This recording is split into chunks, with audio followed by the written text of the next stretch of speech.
welcome to the session. So, in the last session, we have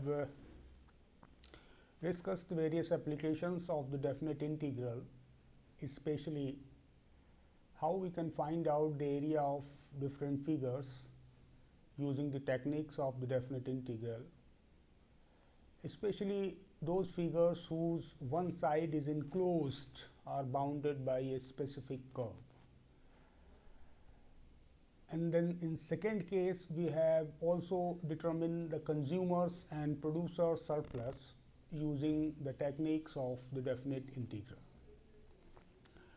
And in this sequence, we have solved a number of questions for finding out the area under the curve, and then few questions, not few, even many questions based on determination of the consumers and producer surplus.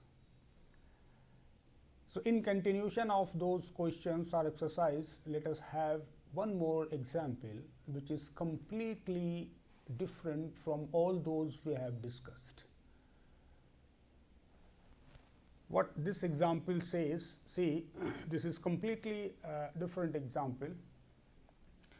The rate of change of demand D with respect to price P is inversely proportional to the square of the price.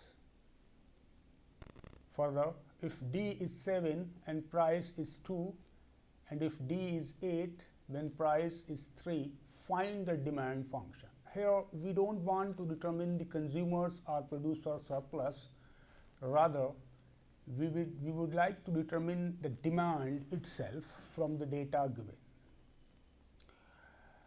So, what is given here, rate of change of demand with respect to price is inversely proportional to the square of the price. If you recall the concept of derivatives, what we did, dy over dx simply denotes rate of change of y with respect to x. That is what we denote it by dy over dx, right. So, dy over dx is what? Rate of change in y with respect to x. What is given here? The rate of change of demand D with respect to P. So, what we will do here? Y should be replaced by D and x should be replaced by P. We are actually interested to determine the rate of change of demand with respect to P. That is what we will denote it as d of D divided by d of P. What is given here? It is inversely proportional to the square of the price. Inversely proportional, you know, this is the sign of inversely proportional, and it is inversely proportional to the square of the price. If P represents the price, then d upon dp is inversely proportional to the 1 upon p square. Capital D denotes the demand and P denotes the price. So, d over dp simply represents the change in demand with respect to P. It is given as to be inversely proportional to 1 upon p square, right. So, naturally, if this quantity is inversely proportional to 1 upon p square, you all know about the relationship can be classified in two categories, directly proportional as well as inversely proportional.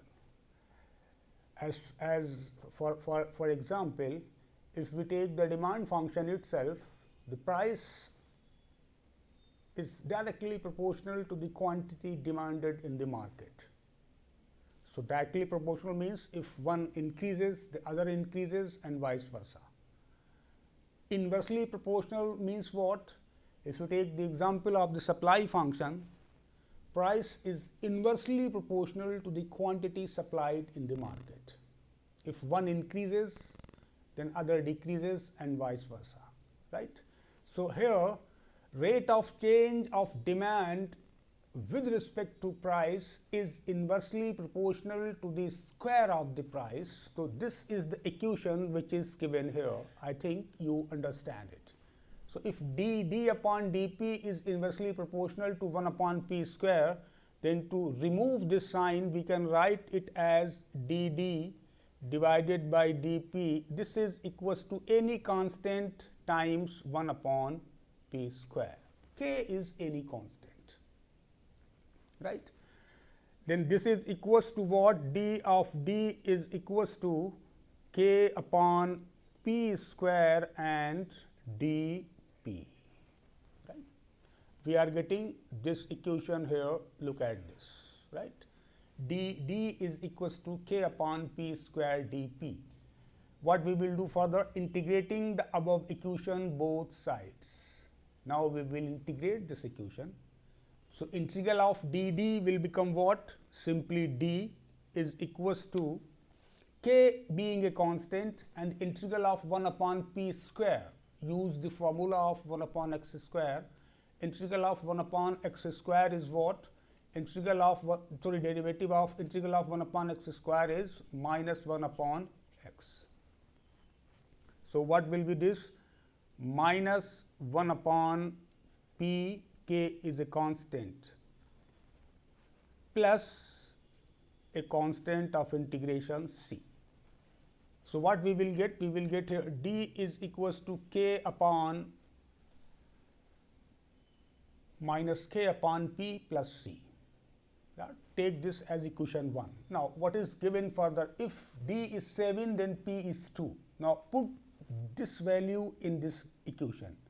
D is 7 and p is 2 means what? Put d is equals to 7 and p is equals to 2 in this given equation. What you will get? You will get 7 is equals to minus p is 2 means minus k upon 2 plus c. You are getting C this equation. Second thing, if d is 8 and p is 3, so what you will get? 8 is equals to minus k upon 3 plus c. This is equation number 2 and this is equation number 3. Solving equation number 2 and 3, when you will solve these two equations, what you will get? You will get c is equals to 10. This is the value of c, constant. Putting this value of c in equation number 1, so what we will get in this equation, because this is our original, d is equals to, putting the value of c in equation number 1, we get k is equals to 6. We will determine the value of k also. If you will put the value of c is equals to 10 in equation number 1, you will get k as 6, and then finally put the value of c as well as k to get the required demand function. Dx is equals to minus 6 upon p plus 10, right. So, this is somehow a different question in this chapter or in this session rather than the questions what we did. They are completely based on determining the area under the curve or determine the consumer surplus and producer surplus, right. Here we have determined a demand function by given a direct or a relationship. Let us take this example 5. This is also a very much similar example as we did in the last case. So, I would leave this for you an exercise. So, try to attempt yourself and try to find out its solution. What is the difference? In the last example, we have taken a demand function. Here we will take as the supply function. So, example 5 is what? The rate of change of supply with respect to the price is directly proportional to the price, right. Rate of change of supply with respect to price. So, rate of change of supply with respect to price means what? D, if S is the supply function, ds over dp, right. S denotes the supply function, P denotes the price. So, rate of change in S with respect to P will be denoted by ds over dp. It is given as it is directly proportional to the price. So, this is directly proportional to P, right. What we will do? this can be written as ds over dp. This is equals to k times of p. K is any constant. Now use the same technique. What is the value of ds? ds is equals to kp of dp, right? ds is equals to kp of dp. Now integrate the equation both sides. The integral of ds, you will get s, k is a constant, p is a variable here. So the integral of p, using the technique of integral of x is x square by 2. Therefore integral of p is p square by 2. So we will get s is equals to k times p square by 2 plus k is any constant. K 2 times is not sufficient. You can take any other constant as c, right? No problem. Now what is given here? S is 52, p is 4. So put here s is equals to 52 and p is equals to 4. You will get this equation. Then s is 16 and p is 2. Substitute these two values. You will get this equation. Now solving equation 2 and equation 3, we get k is equals to, this is c. Okay, sorry. Take this as a constant c. This is a misprint, right? Because k is already there, so we will use a new constant. So this is c.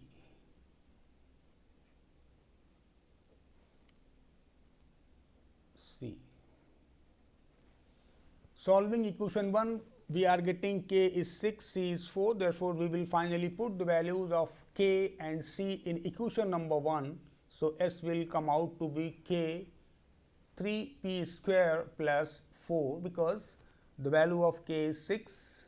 So 2 3 the 6, 3p square plus 4. This is your supply function, right? So this is all about the basic questions which we have used, the direct applications of the definite integral as well as integral also, not the definite. In these two examples, we are using the techniques of the integral, how we can determine the demand and supply functions in general if a specific data like this is given to you. Now the next topic is the learning curves. Learning curves are what? The learning curve is a correlation between a learner's performance on a task or activity and the number of attempts or time required to complete that activity. It simply refers what? How a person is learning any skill, how much time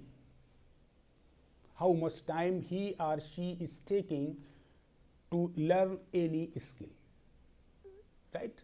Correlation means any kind of relationship. So learning curve simply refers a kind of correlation between the learner's performance on a task or any activity and the number of attempts or time required to complete that activity. Learning curves can be classified in two categories. They can be generalized as well as measured learning curves, right? Generalized learning curves are actually classified as the generalized learning curve is a common phrase that describes the time it takes to learn a challenging task or skill.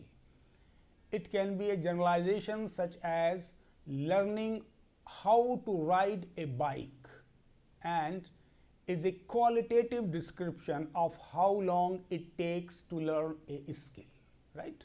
So what this indicates, generalized means what? Generalized term refers to the qualitative description. If you are interested to learn riding of a bike, so it's up to you how much time you will take to be perfect rider of the bike. But it's not very important mathematically because it doesn't have its qualitative representation. It may vary from person to person. It's completely qualitative. Case 2 is measured. Measured learning curve are defined as a mathematical formula which calculates proficiency or expertise in a task. Skills must be repeatable and measurable to quantify, and one can only examine one variable in a skill, task or process. So, this measured case is important for us because it has a mathematical model, means such learning curves can be quantified, and if they can quantify, we can naturally develop a model or a formula to calculate, in fact, the rate of learning of an individual regarding any particular activity or any particular task. It means how much time a person consumes or takes to learn any specific activity or to make herself or himself skilled in such a particular activity, right?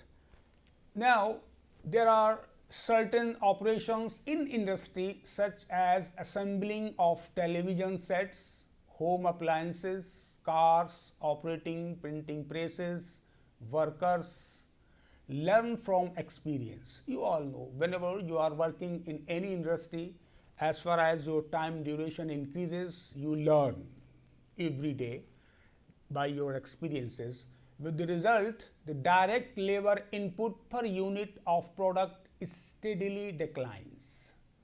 So, the rate reduction in direct labor recruitment is described by a curve called learning curve. And how the rate of reduction of the workers or any individual declines, it is being represented by a curve. Such a curve is known as the learning curve. The general form of a learning curve is given by, it is already a developed formula. A learning curve can be represented like this: fx is equals to a x power say alpha, alpha is any letter, where fx is the number of hours to direct labor required to produce x units of a product, right? Fx is equals to a x power alpha. In this equation, fx is the number of hours of direct labor required to produce x units of the product. If you would draw the graph of the curve, it looks like this. The graph of fx shows that as x increases, fx decreases. Look at the graph, it is coming downward and is steadily parallel to x axis. So, when x will increase, the value of fx also increase. Thus, this curve can be used to predict the number of production hours required for future work. Once it has been determined for a gross production process from a given learning curve, see the total number of labor hours required to produce units numbered from A to B is given by this formula. This is the formula which has been developed. N is equals to A to B fx dx.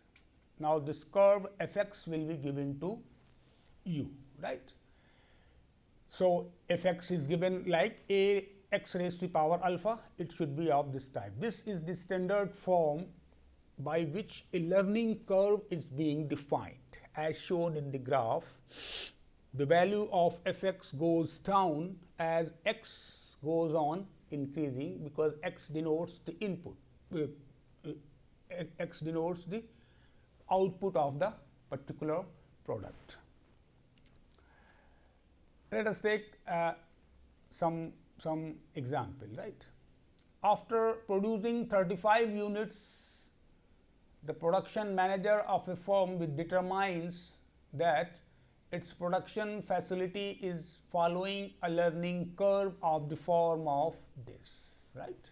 I have told you the learning curve is always given. So, this is your learning curve. Fx is equals to 1000 x raised to the power minus 0.5, right? This is your learning curve, where fx is the rate of labor hours required to assemble the nth unit, right? I told you x denotes the rate of hours. Rate of hours of what? Where Fx is the rate of hours, labor hours required to assemble the nth unit. How many total labor hours should they estimate are required to produce an additional 25 units, right? So, try to understand the question. After producing 35 units, what is happening? 35 units are being already produced by a firm, right? The question is 35 units are already produced. After production of 35 units, the production manager of a firm determines that its production facility is following the learning curve. After production of 35 units, the manager of the firm came to know that the way of production, how his firm is producing, is following this kind of learning curve.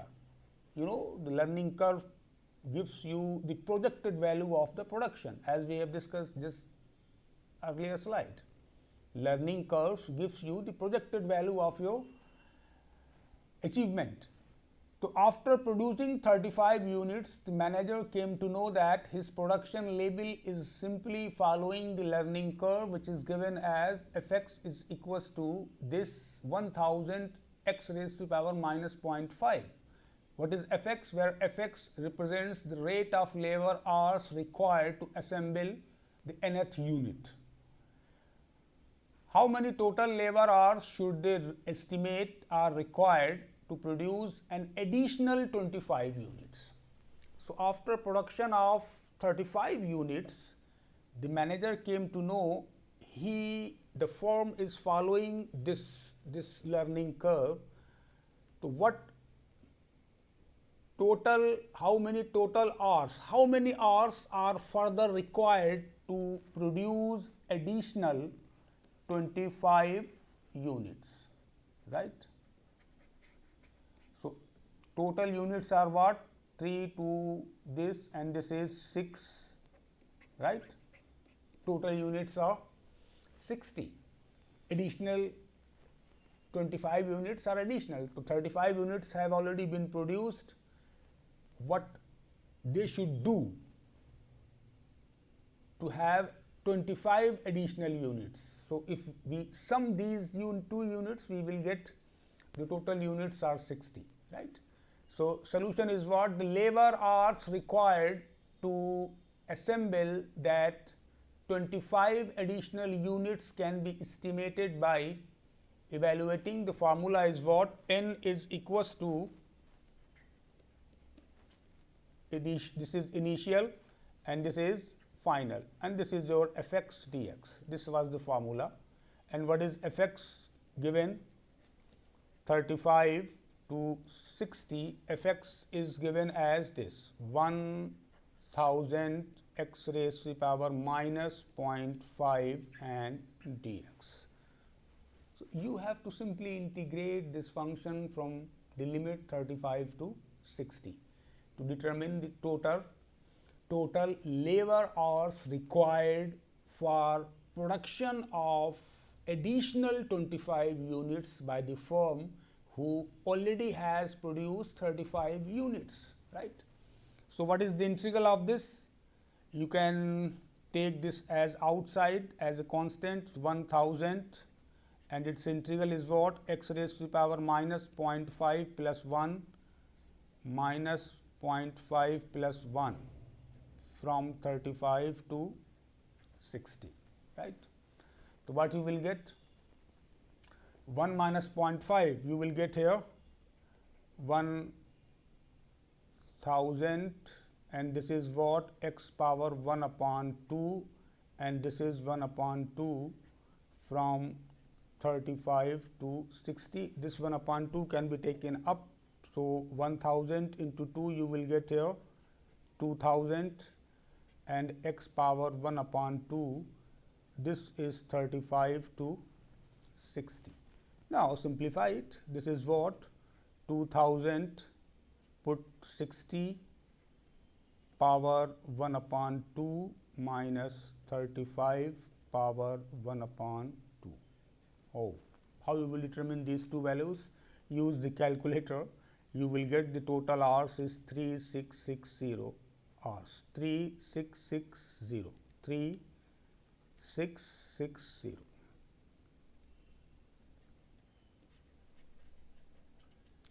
So 3660 hours are required further for the firm to produce additional 25 units of the commodity or any product, right. Let us take one more example based on the same pattern. Currently, a firm is manufacturing 5,000 items per day. It is estimated that the rate of change of production with respect to additional number of workers employed is given by this, right. If the firm employs 16 workers more, estimate the new level of production, right. So, what is given here, this is given as the learning curve 100 minus 6 x power 1 upon 2, because the shape or the learning curve is of the type of a x raised to the power alpha, right. A is equals to 6, x is alpha is 1 upon 2. So, currently a firm is manufacturing 5,000 items per day, right. It is estimated that the rate of change of production with respect to additional number of workers employed. So, what is the rate of production? Let P denotes the rate of, let P denotes the production and X denotes the number of workers employed, right. You have to define two things. P is what? P denotes the production, right, and say X denotes the number of workers employed. What is given here? The rate of change of production with respect to additional number of workers employed. So, the rate of change of production with respect to additional number of workers, the rate of change of production means dP over dx, is it? Try to understand this. This is the crux of this question. It is estimated or it is given that the rate of change of production with respect to additional number of workers employed is given by this. And the rate of production of the rate of production with respect to additional number of workers is equals to this equation. So, dP denotes the production, X denotes the number of workers employed. So, the rate of change of P with respect to X is given by dP over dx, and we have given it is equals to what? 100 minus 6 x power 1 upon 2, right. This is what given in the question. Now, it is very simple. What you have to do? This can be written as dP is equals to 100 minus 6 1 upon 2 within bracket, this is dx. Integrating both sides, if you integrate this, the integral of dP is P. Be careful, P here represents the production, not profit. Be careful. We are denoting P by production. This is equals to integral of this 100 minus 6 x power 1 upon 2 and dx. So, P is what? The integral of 100 is 100x minus. The integral of x power 1 upon 2 will be what? It is written here, see, 6 x power 3 by 2 divided by 3 by 2. Now, this 3 by 2 can be shifted in numerator. So, what you will get?